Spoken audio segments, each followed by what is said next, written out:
अब डिंपल यादव तो बीजेपी पर बरस रही हैं, वहीं दूसरी तरफ मुख्यमंत्री योगी आदित्यनाथ ने इंडिया गठबंधन पर जोरदार हमला किया। उन्होंने कहा कि सपा और कांग्रेस ने बाबा साहिब अम्बेडकर का सार्वत्रिक अपमान किया है।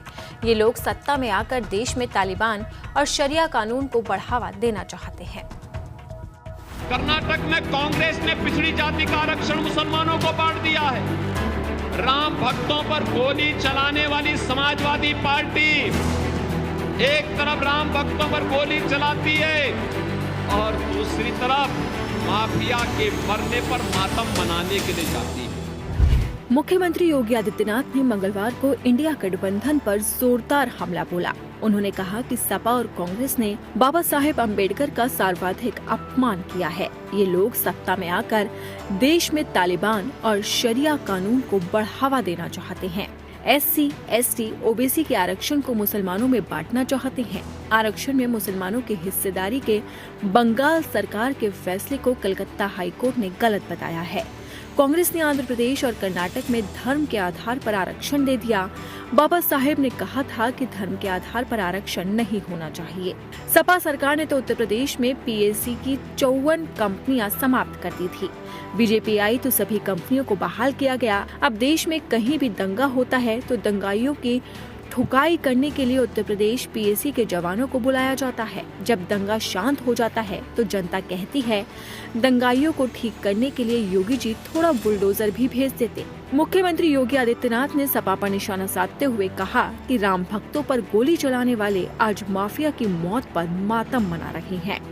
भगवान राम ने जिस प्रकार दुष्ट राक्षसों को खत्म किया, उसी प्रकार प्रदेश में माफिया का राम नाम सत्य कर दिया गया। कर्नाटक में कांग्रेस ने पिछड़ी जाति का आरक्षण मुसलमानों को बांट दिया है। आंध्र प्रदेश में पहले ही बांट चुकी है और समाजवादी पार्टी वो तो सत्ता के बाहर है। अन्यथा 2012 और 2014 में उन्होंने भी अपनी घोषणा पत्र में कहा था। और बहनों और भाइयों, इन्होंने तो दंगाइयों की रीढ़ तोड़ने वाली PAC की 54 कंपनियां समाप्त कर दी थी उत्तर प्रदेश में। और तो जब हम लोग आए हैं, हमने फिर सभी कंपनियों को बहाल किया है और अब तो देश के अंदर कहीं दंगा होता है, उत्तर प्रदेश PAC के जवानों को बुलाया जाता है दंगाइयों को कायदे से ठुकाई करने के लिए, और वो जाते हैं वहां। जैसे ही UP PAC का नाम आता है तो बहनों और भाइयों, दंगाई सब ढीले पड़ जाते हैं, सब अपने अपने घरों में दुबक जाते हैं और दंगा शांत हो जाता है। और दंगा जब शांत होता है तो वहां की जनता जनार्दन कह पाती है कि PAC तो आई है, थोड़ा योगी जी बुलडोजर भी भेज देते ना तो इन दंगाइयों को ठीक कर देते।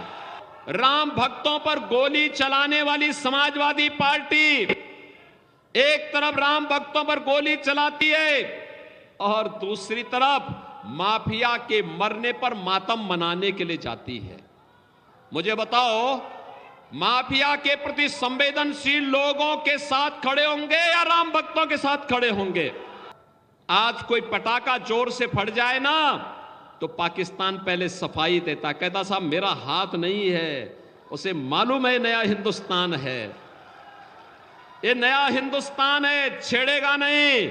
लेकिन कोई छेड़ेगा तो उसको छोड़ेगा भी नहीं। घर के अंदर घुस करके मारने की हिम्मत रखता है। सर्जिकल स्ट्राइक और एयर स्ट्राइक के माध्यम से आतंकवादियों की माद में घुस करके निकालता है, उसको पाताल लोक से भी निकाल करके ला करके पटक करके मार करके देश के दुश्मनों का काम तमाम करना जानता है। मिर्जापुर के बिसहाड़ा में लोगों को संबोधित करते हुए CM योगी ने कहा कि कांग्रेस की सरकार होती थी तो सुबह अखबार में घोटाले और शाम को आतंकी घटनाओं की खबरें पढ़ते थे। आज पटाखा जोर से फट जाए तो पाकिस्तान को सफाई देनी पड़ती है। जो हमें छेड़ेगा उसे छोड़ेंगे नहीं, पाताल से निकाल कर मारेंगे। ये नया हिंदुस्तान है। भारत में 80 करोड़ लोगों को निःशुल्क राशन मिल रहा है और पाकिस्तान में लोग भूखे मर रहे हैं।